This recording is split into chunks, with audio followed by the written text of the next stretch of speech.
Salam saudara, senang sekali bisa berjumpa kembali bersama saya Pendeta Ferdinand Tambunan dalam program Satelit Saat Teduh 5 Menit.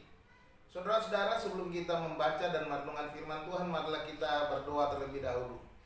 Allah Bapa di sorga, pada saat ini hamba berdoa bagi kami semua, baik yang menyampaikan, membaca firman Tuhan maupun yang mendengar. Biarlah Tuhan menolong kami untuk dapat mengerti, memenuhi kami dengan firman-Mu, menguasai hati dan pikiran kami. Hamba juga berdoa bagi setiap pendengar yang mengalami pergumulan-pergumulan. Biarlah Engkau menjawab segala pergumulan mereka, yang sakit disembuhkan, yang lemah dikuatkan. Biarlah Tuhan campur tangan atas segala pergumulan yang dihadapi. Terima kasih Tuhan, berbicaralah kepada kami siap mendengar. Di dalam nama Tuhan Yesus kami berdoa. Amin. Saudara-saudara, hari ini judul renungan kita adalah Sumber Hidup Kekal, dan firman Tuhan diambil dari kitab Injil Yohanes pasal 11 ayat 25 dan 26 yang berbunyi, "Jawab Yesus, akulah kebangkitan dan hidup. Barang siapa percaya kepadaku, ia akan hidup walaupun ia sudah mati. Dan setiap orang yang hidup dan yang percaya kepadaku tidak akan mati selama-lamanya. Percayakah engkau akan hal ini?" Saudara, perkataan ini disampaikan oleh Yesus kepada Marta, saudara dari Maria dan Lazarus. Pada waktu itu Lazarus sedang sakit. Yesus telah diberitahukan agar datang dan menyembuhkan Lazarus dari sakitnya. Tetapi Yesus dengan sengaja mengulur-ulur waktu untuk datang melihat Lazarus. Dan dia datang saat Lazarus sudah meninggal. Nah, saudara yang dikasihi Tuhan, ketika Yesus berkata kepada Marta bahwa saudaranya akan bangkit, Marta berkata, "Aku tahu bahwa ia akan bangkit pada waktu orang-orang bangkit pada akhir zaman." Demikian Marta dengan spontan menjawab Yesus. Saudara-saudara, tetapi Yesus menjawab Marta bahwa ia datang untuk membangkitkan Lazarus. Saat itu juga, sekalipun Marta masih menjawab secara teologis, "Ya Tuhan, aku percaya bahwa Engkaulah Mesias, Anak Allah, Dia yang datang ke dalam dunia."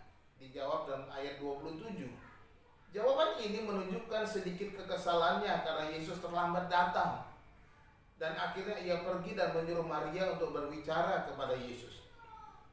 Kemudian dalam kisah selanjutnya kita dapat membaca bahwa Yesus meminta Maria membawanya ke tempat Lazarus dikuburkan.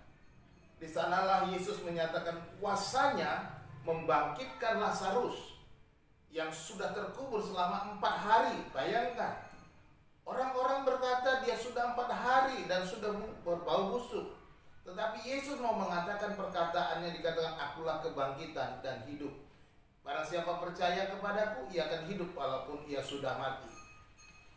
Nah, demonstrasi kuasa perkataan Yesus dalam ayat 25 ini, bahwa dia adalah kebangkitan dan hidup, dibuktikan dengan memerintahkan Lazarus yang sudah terkubur selama 4 hari itu keluar dari kuburnya.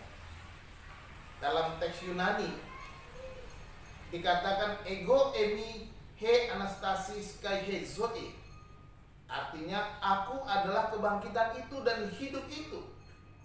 Nah, perhatikan penggunaan artikel di sini untuk kata tunggal, kata kebangkitan dan juga kata hidup di sini menunjukkan bahwa kebangkitan dan hidup itu adalah pribadinya sendiri, pribadi Yesus sendiri, yang menekankan bahwa ia adalah sumber hidup itu, dia adalah sumber kebangkitan itu. Yesus adalah sumber hidup sejati dan kekal.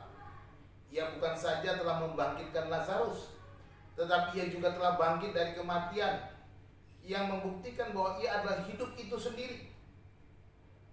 Sebagaimana dikatakan oleh Yohanes dalam permulaan Injilnya, dalam Yohanes pasal 1 ayat 4, "Dalam Dia ada hidup dan hidup itu adalah terang manusia." Sebagaimana ia adalah pencipta yang menjadikan segala sesuatu, maka ia adalah sumber hidup yang sesungguhnya. Ia pula yang sanggup membangkitkan orang yang sudah mati. 1 Yohanes 5 ayat 11 sampai 13 berkata, "Dan inilah kesaksian itu, Allah telah mengaruniakan hidup yang kekal kepada kita, dan hidup itu ada di dalam Anaknya. Barang siapa memiliki anak, ia memiliki hidup. Barang siapa tidak memiliki anak, ia tidak memiliki hidup.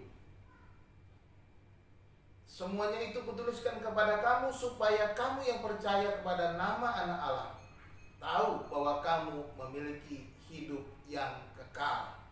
Saudara-saudara, datanglah kepada sumber hidup kekal itu. Jika Anda ingin memiliki hidup kekal, hanya ada pada Yesus. Hidup kekal hanya ada di dalam Yesus Tuhan. Tidak ada yang lain. Dialah kebangkitan dan hidup. Tuhan Yesus memberkati saudara. Salam.